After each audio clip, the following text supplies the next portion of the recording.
relacionarlo aquí en Aguascalientes. El último censo del INEGI nos dice que en Aguascalientes el 17% de su población tiene alguna discapacidad o alguna condición de vida o tiene características neurodivergentes. Imagínense entonces cuál será el cuidado que debemos tener aquí en Aguascalientes con estos temas. Es importante señalar que de este porcentaje muchos son desde nacimiento. Y aquí es donde entra lo relevante de nuestro foro. Muchos son desde nacimiento y no tienen una detección y un diagnóstico temprano, que esto nos ayudaría mucho a mejorar sus condiciones de vida. Muchos otros, en su gran porcentaje, son de los 17 a los 24 años cuando ya se les diagnostica una discapacidad, pero es por el tema de algún accidente o de algún acontecimiento catastrófico en la vida. En la Ley para la Atención y Protección para las Personas con Discapacidad, que fue el 30 de abril, ahí en el capítulo 1, en el párrafo 2 y 3, habla de las barreras sociales a las que se enfrentan estos niños, adolescentes y jóvenes. Y también en el párrafo tercero habla de un certificado de habilitación laboral. Esto lo enfrentan muy comúnmente los jóvenes que quieren empezar una vida laboral, pero al momento que le hacen su entrevista y le preguntan que si toma algún medicamento, que si padece alguna enfermedad, el desconocimiento de los empleadores en este tema los hace que no los empleen, aunque sean personas muy destacadas o muy inteligentes.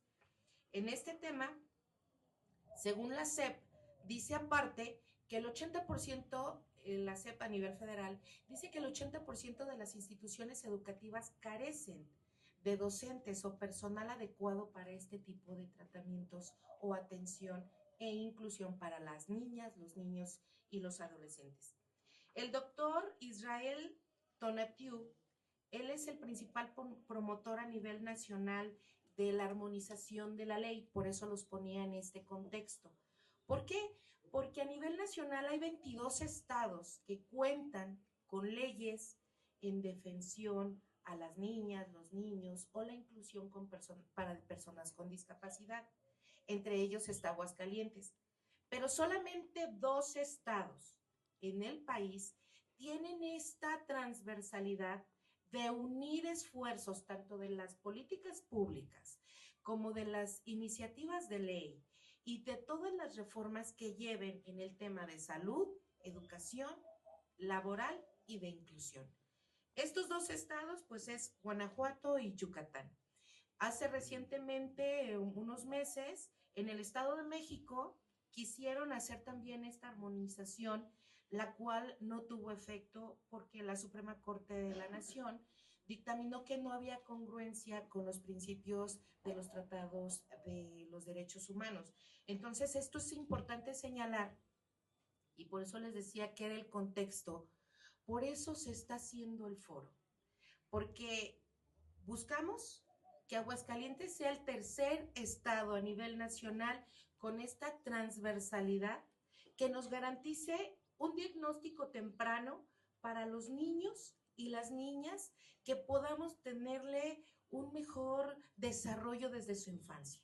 Después, en su transitar por las escuelas, que muchos no tienen la oportunidad de estar en escuelas privadas o en escuelas especiales, bueno, desde una escuela privada que tengan la atención adecuada, que haya trabajadores sociales, que los maestros, que las maestras, que los atiendan, sepan qué hacer con estos temas.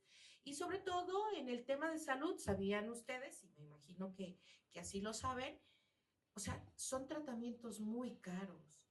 Los análisis, los diagnósticos, los sueldos de los especialistas que nos pueden atender a los niños son muy caros. Bueno, el Estado, la gobernadora, cosa que yo aplaudo el día que fue a presentar su paquete económico, ahí hacía la referencia que estaba haciendo trabajos coordinados ya con la Secretaría de Salud aquí en el Estado, con el CRIT, para poder tener una atención gratuita para estos niños.